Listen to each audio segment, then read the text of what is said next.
സുഹൃത്തുക്കളെ, എനിക്ക് ഒരുപാട് ഇഷ്ടമുള്ള ഒരു സ്ഥലം നിങ്ങൾക്ക് വേണ്ടിയിട്ട് പരിചയപ്പെടുത്തുകയാണ്.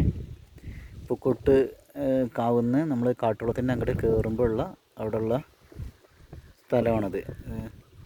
വണ്ടിയൊക്കെ നിൽക്കുന്നുണ്ട് നമുക്ക്. അതേനെ ഒരു റോഡുണ്ട് കേട്ടോ, അവിടെ നേരെ താഴത്തേക്ക് റോഡുണ്ട്. ഇതിനെ വണ്ടി ഇറങ്ങും.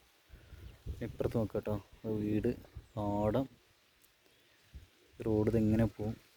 ഇവിടെ ഒരു അടിപൊളി നല്ല രസമുള്ളൊരു മരം ഉണ്ട് കേട്ടോ. അവിടെ കുറച്ച് ചെറുത് കനാലാണ് ഇവിടെ.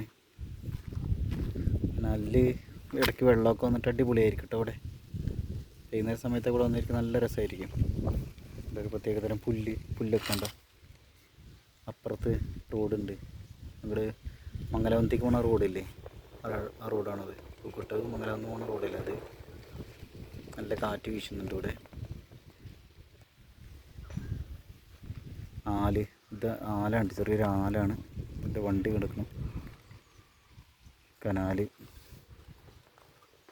ഇവിടെ കനാലിക്ക് ഇറങ്ങാനുള്ള സ്റ്റെപ്പുകളൊക്കെ ഉണ്ട് കേട്ടോ. അത് അപ്പുറത്ത് അവിടെ അമ്മരൊക്കെ ചെറിയ ഒരു കാട് പോലെ നിൽക്കുന്നുണ്ട്. അവിടെ വീടുണ്ട്. വീടാണിത്, വീടുണ്ട്. കുറച്ചങ്ങോട്ട് വീട്ടുണ്ടെങ്കിൽ നല്ല രസമുള്ള ഒരു സ്ഥലമുണ്ട് കേട്ടോ. കാണിച്ചാൽ ആ മരത്തിൻ്റെ ചോടെ ഞാൻ പലപ്പോഴും ഇവിടെ വണ്ടി ഇങ്ങനെ പാർക്ക് ചെയ്തിട്ട് കുറച്ച് ഇങ്ങനെ ഈ വെയിലത്തു നിന്നൊക്കെ വരുമ്പോഴേ ഇവിടെ നിൽക്കലുണ്ട്. ഈ വഴി പോകുമ്പോൾ ഇതാണ് ഞാൻ പറഞ്ഞ മരം. അവിടെ വീടൊക്കെ ഉണ്ട്. കണ്ടോ സ്ഥലം കണ്ടോ? ഇതാണ് നമ്മൾ വന്ന വഴി. ഇപ്പോൾ മല കണ്ടോ? ആദ്യം അങ്ങനെ പോയിട്ട് മുന്നർക്കോട് കിട്ടോ. ഇതാണ് മരം. ഈ ഒരു ചെടി നിങ്ങൾക്ക് ഇതിൻ്റെ കുറച്ച് പ്രത്യേകതകളെ കുറിച്ച്, ഇതെന്ത് പല്ല് കൊഴിഞ്ഞു പോകാനോ അങ്ങനെ എന്തൊക്കെ ചെയ്യുന്ന ഒരു സാധനമാണ്. പല്ല് വേദനയ്ക്ക് എന്തിനാണ് ഉപയോഗിക്കുന്നതൊക്കെ. ഇതിൻ്റെ എന്തൊരു ഇത് ഖസാക്കിൻ്റെ ഇതിഹാസം എന്നുള്ള നോവലിൽ ഇതിനെക്കുറിച്ച് എന്തോ പറയുന്നുണ്ട്. ഓന്തിന് ഇത് കൊടുക്കുന്നു എന്തോ ആണ് എന്നാണ് എൻ്റെ ഒരു ഓർമ്മ. അപ്പുറത്തൊരു പ്രത്യേകതരം പുല്ലുണ്ട് കേട്ടോ. ഉണ്ടോ പുല്ല്? നല്ല രസമാണ് സാധനം.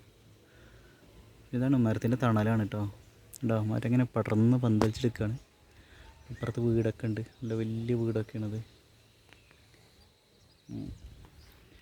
ഓക്കെ, പൂക്കോട്ട് കാവ്.